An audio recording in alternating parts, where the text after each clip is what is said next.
Hello dear students, this is Jackishan. Welcome to the third part of chapter 5, Introduction to Euclid's Geometry.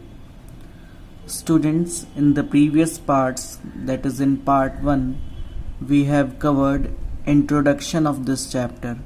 There we have studied about axioms, postulates, statements, theorem and corollary.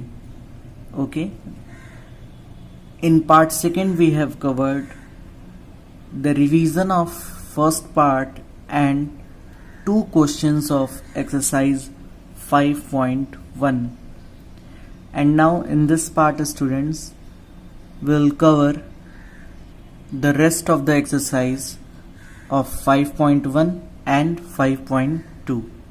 So let us start from third question of exercise 5.1. Question number 3 is consider 2 postulates given below. Okay, here 2 postulates are given.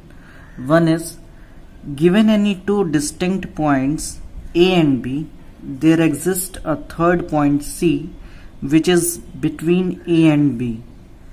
And the second is there exist at least 3 points that are not on the same line. Okay, these 2 postulates are given as it is written. Okay, now the question is, do these postulates contain any undefined terms? Are these postulates consistent? This is the first question. Do these postulates contain any undefined term? Second question, are these postulates consistent? Third question, do they follow from Euclid postulates? Explain. You have to explain all these. Okay, here I have written the solution of this question. Let us understand it.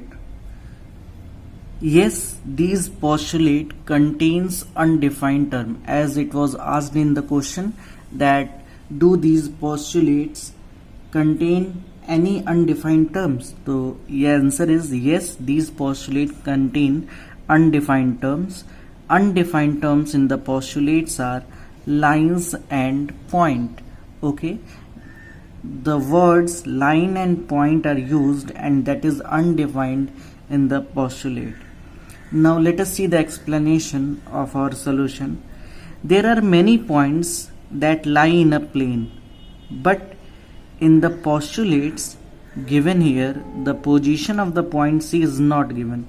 See, in the question it was written that given any 2 distinct points A and B, there exists a third point C, but where? Okay, the position of point C was not given. The position of the point C is not given, as of whether it lies on the line segment joining AB or not. Even it is not explained in the question that point C is on the line segment of AB or not. Okay, means no proper information about point C is given in the postulate. Okay, that is given in the question. Okay, and the second thing is that what on top of that there is no information about whether the points are in the same plane or not. Even it is not given the point is in the same plane or not. Same plane or not means, as I have told you in the definition of plane, that the paper sheet of this notebook is the example of plane. Okay, so this is the plane. Suppose point A and B is here. Okay, one point A is here and one point B is here. But what about point C? It is in the same plane or not? It is not given. Okay, suppose I am placing one more page here. So this is another plane. This is another plane and this is another plane. So if A and B is on this plane and C is on this plane, then the statement of postulate will not follow. Okay, so the proper information about point C is not given in the question. Now we'll talk about the question that are these postulates consistent? Yes, these postulates are consistent. When we deal with these two situations, what are the situations? Point C is lying on the line segment AB in between A and, as the word consistent means the third point C is lying between A and B or not lying between A and B. Okay, so here these two situations, that point C is lying on the line segment AB in between A and B, and point C does not lie on the line segment AB. Okay, these two situations will tell us that yes, these postulates are consistent. Okay, and the third question was what? Third question was, do they follow Euclid postulates? So here, no, they don't follow from Euclid postulates, they follow the axiom. Which axiom they are following? They are following that given two distinct points, there is a unique line that passes through them. You can write the axiom also. That axiom which is followed by this question is this axiom, that given two distinct points there is a unique line passes through them, as we have studied this this axiom previously. Okay, so here from 2 points one unique line will pass. Okay, in true and false one statement was there. Okay, so this is based upon that. So on the whole, you have to understand that it was given that 2 points are there, but the position of point C was not given. Okay, so on that basis we have given all the answers of the given questions. So you can note down it. Okay, just pause the video and note it down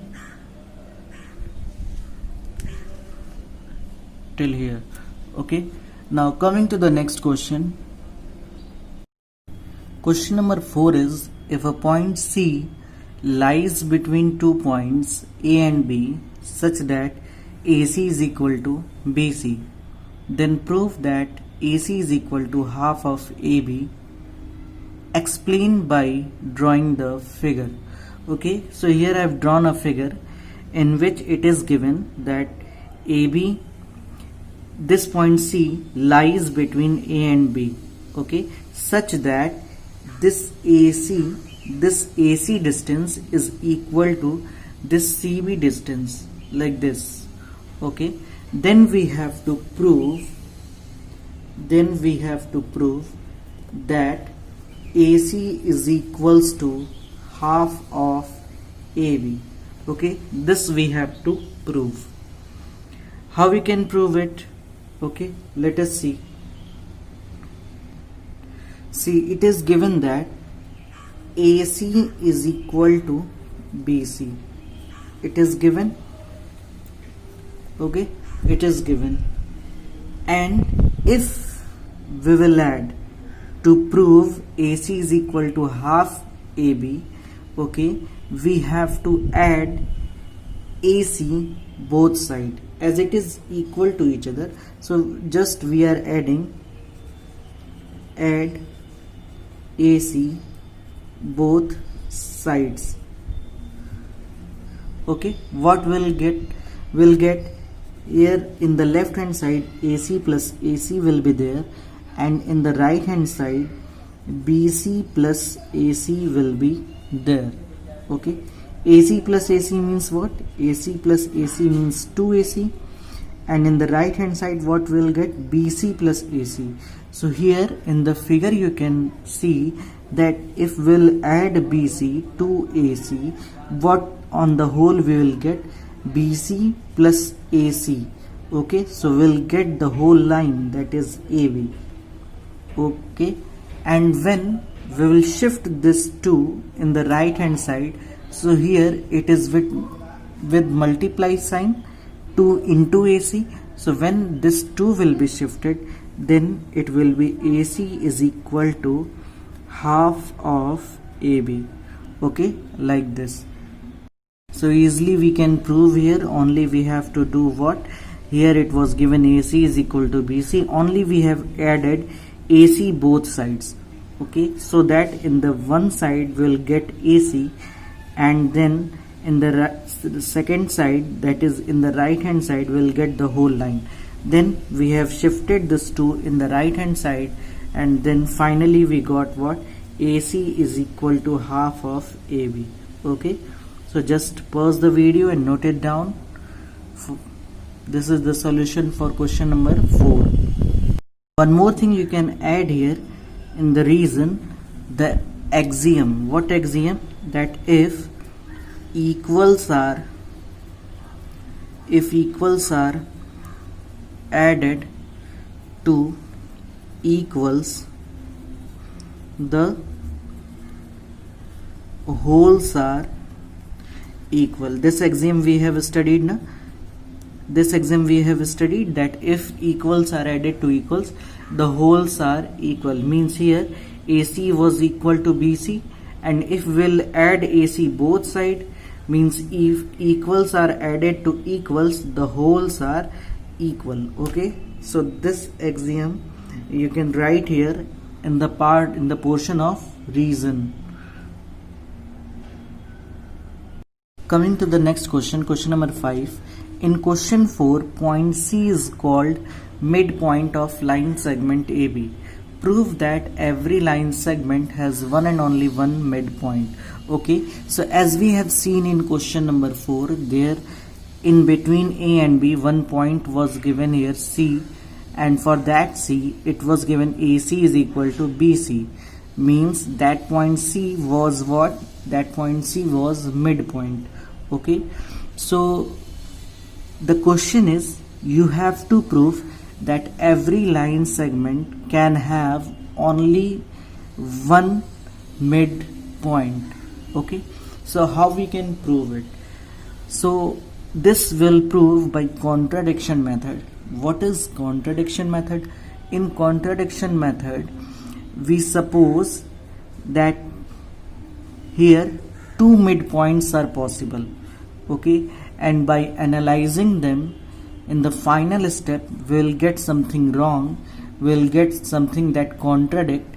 So by contradiction method, we'll prove that yes, only one midpoint is possible in between A and B. Okay, so here we are supposing, let us assume that two different midpoints C and D of a line segment AB.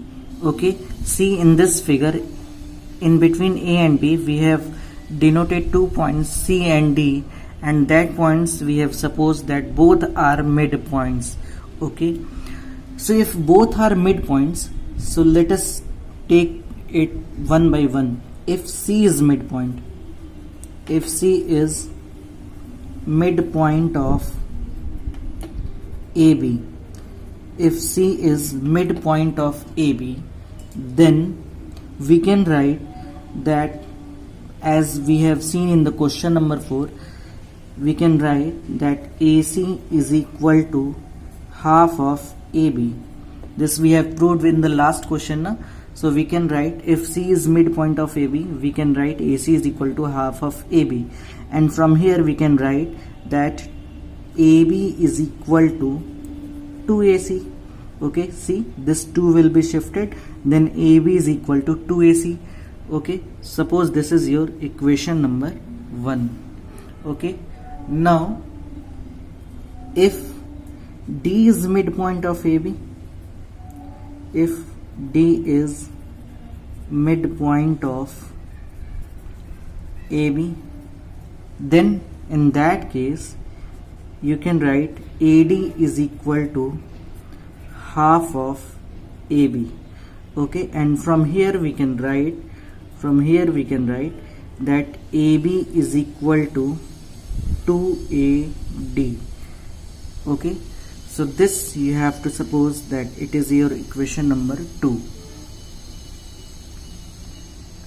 Now from 1 and 2, see, we can say that AC is equal to AD. Why? Because we have studied the axiom that things which are double of the same thing are equal to one another. See, it is also AB and AC is here, AB is equal to 2AC, okay, and here AB is equal to 2AD, means things which are double of the same thing are equal to one another. So we can write that from 1 and 2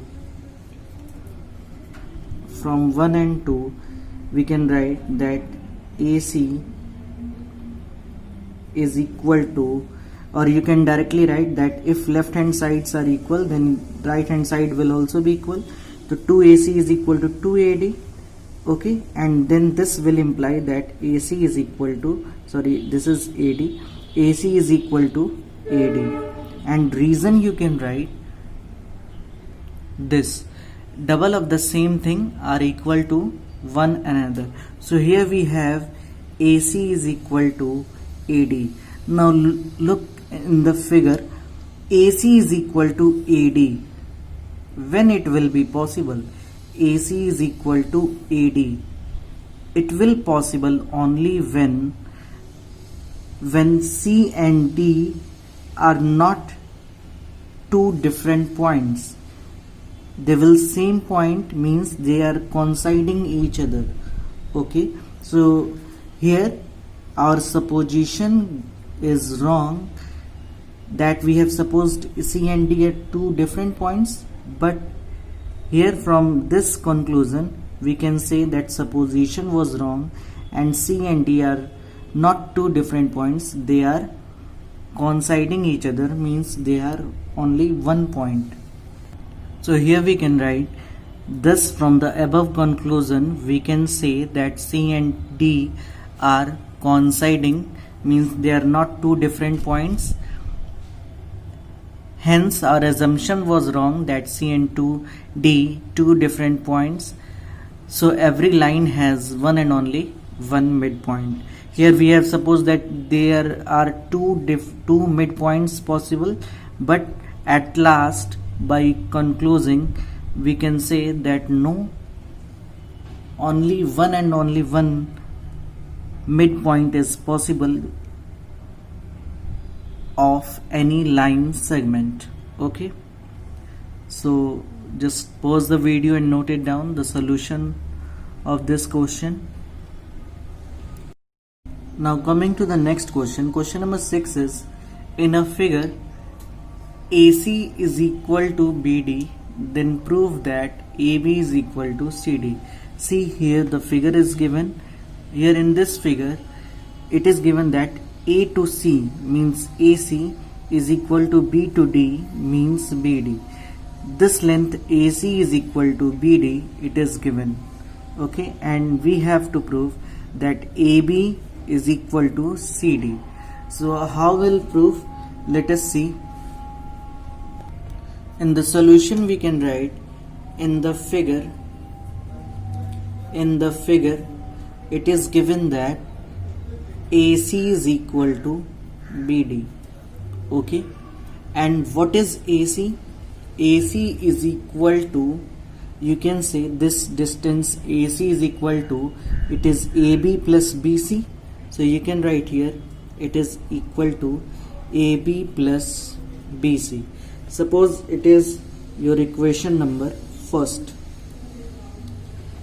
and BD distance, BD is equal to what? BD is equal to, you can write BC plus CD, okay. This distance BD is equal to BC plus CD, okay, but in the question it is given that AC is equal to BD, okay. So here at the place of BD we can put AC, okay. See, here at the place of BD we can put AC. So this statement can be written as AC is equal to BC plus CD. Reason is what? Reason is it is given that AC is equal to BD given, okay. So by this reason we can write that AC is equal to BC plus CD, means in this statement, in this equation we have put the value of BD as AC. Okay, suppose it is your equation number 2. Now see, in equation number 1 and in equation number 2, the left hand side is equal, means both here AC and AC. Okay, so things which are equal to the same thing are equal to one another. See, this AB plus BC is equal to AC, BC plus CD is equal to AC. So we can say that things which are equal to the same thing are equal to one another. So by that we can write, by that axiom we can write that AB plus BC is equal to BC plus CD. Okay, in reason we will write that things which are equal to the same thing are equal to one another. Now we can solve the equation directly, but this is the Euclid's geometry, so we'll use only Euclidean method. Okay, so now I'm going to subtract BC from both sides. So we can write AB plus BC minus BC is equal to BC plus CD minus BC. I have subtracted BC from both sides. Why? Because in Euclid, in Euclid axiom we have studied that if we'll subtract, means equals are subtracted to equals, then the remainders are equal. One axiom you have studied na, that if equals are subtracted to equals, the remainders are equal. So here we are subtracting equals from equals. Okay, so what will get? BC BC will be cancel out, BC BC will be cancel out. What is left here? AB is equal to CD is left. Okay, and this was to prove. So here we have proved that AB is equal to CD. Okay, whatever the steps will follow, that steps must be from Euclidean concepts. Okay, so this is the solution of this question. Just pause the video and note it down, and if you have not got, then just try to understand one more time. See, it was given AC is equal to BD. So AC is what? AC is equal to AB plus BC, and BD is equal to what? BD is equal to BC plus CD. But in the question it was given AC is equal to BD. So at the place of BD we have put AC. So AC is equal to BC plus CD, our second equation, and the first equation was what? AC is equal to AB plus BC. Now from 1 and 2 we can say if the left hand sides are equal, then the right hand side will also be equal. But in the Euclidean terms, how we'll write it? That things which are equal to the same thing are equal to one another. Okay, now we can directly cancel out this BC and BC, but here we are studying chapter Euclid geometry, so we'll use Euclidean concept. So here we have subtracted this BC from both sides. So if we'll subtract BC from both sides, means subtracting equals from equals, the remainders will be equal. So here we will get AB is equal to CD. So like this we'll prove this question also. Now coming to the next question. Now coming to the last question of this exercise, question number 7. Why is axiom 5 in the list of Euclid's axiom considered a universal truth? Okay, so when I was teaching you axiom 5, what was axiom 5? That the whole is greater than the part. So I have given you one example of birthday cake. Like suppose this is a birthday cake, and if we'll cut a piece of this cake, okay, if we'll cut a piece of this cake, so this part of the cake is what? Of course the remaining cake is greater than the part.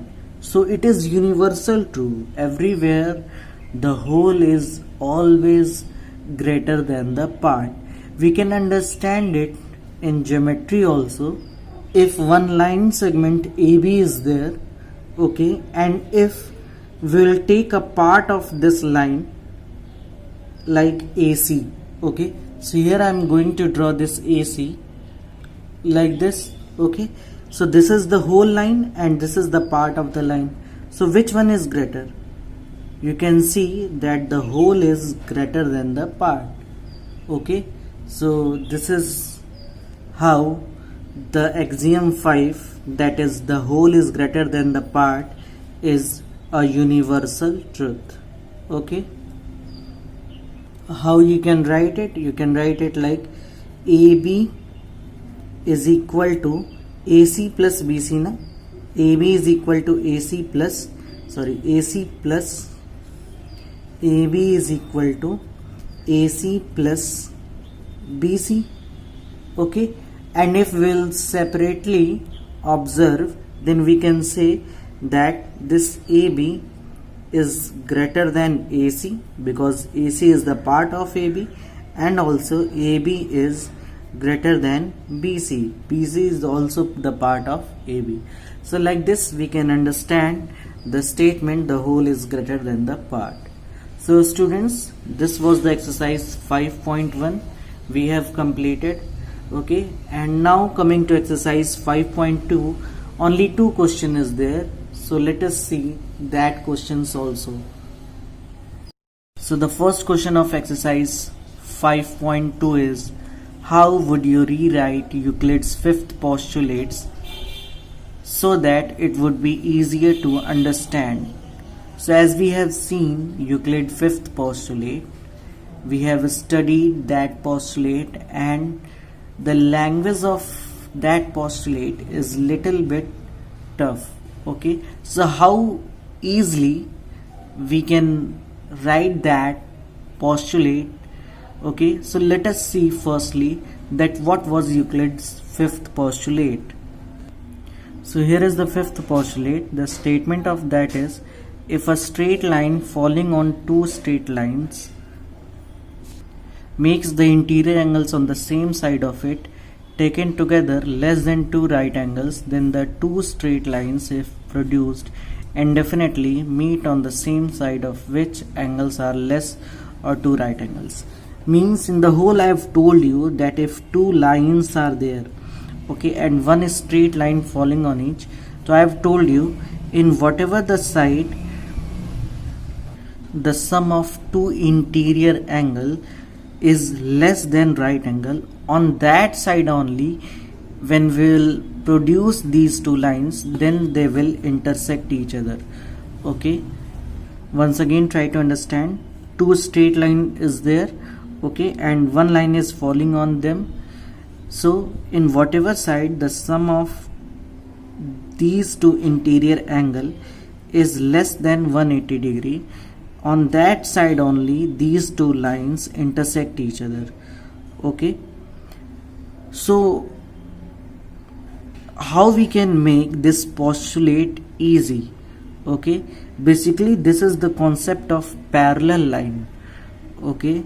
In parallel lines, if we will convert this postulate about parallel lines, then these 2 angles will be exactly equal to 180 degree, neither less than or nor greater than, okay.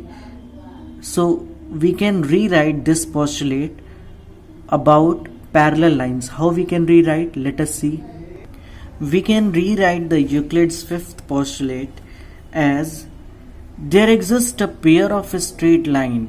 There we were saying that only straight line. Here we are saying there exists a pair of a straight line which are parallel only when, okay, these 2 lines, suppose these 2 lines are there and these lines are parallel only when the first situation is the perpendicular distance between them remains the same everywhere. See the distance between these 2 lines, here it is and here, okay. In all the cases the distance between these 2 lines are what? Equal, okay. So the first condition, the perpendicular distance between them remains same everywhere. And the second condition is they do not have any point of intersection. Like in Euclid fifth postulate, I was telling you that two straight lines are there, okay, and one straight line was falling on these two lines. So wherever the sum of these two interior angles are less than, on that side these two lines were intersecting each other. But here in the case of parallel lines, they do not intersect each other. Okay, so like this we can rewrite Euclid's fifth postulate in terms of parallel lines. Okay, so note it down, pause the video and note it down. Now coming to the second question, and it is the last question of this exercise as well as this chapter also. Does Euclid's fifth postulate imply the existence of parallel lines? Explain. So as we have explained in the last question also, we have rewritten the Euclid's fifth postulate, okay, in terms of parallel line. So of course, yes, it implies the existence of parallel lines. So we can write in the answer, yes, Euclid fifth postulate imply the existence of parallel lines.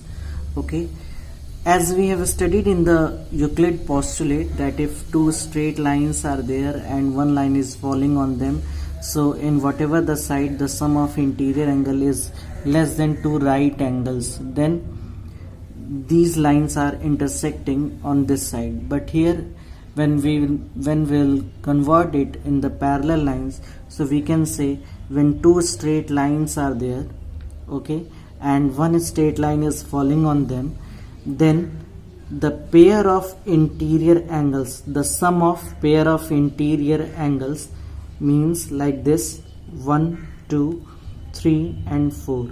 So here in the case of parallel lines, it must follow that angle 1 plus angle 2 is equal to 180 degree, and angle 3 plus angle 4 is also equal to 180 degree. Means sum of interior angles should be 180 degree. Then we can say that this line L is parallel to M. Okay students, so this much explanation you have to give in this question. Now one by one we have studied each concepts and each terms used in this chapter. Okay,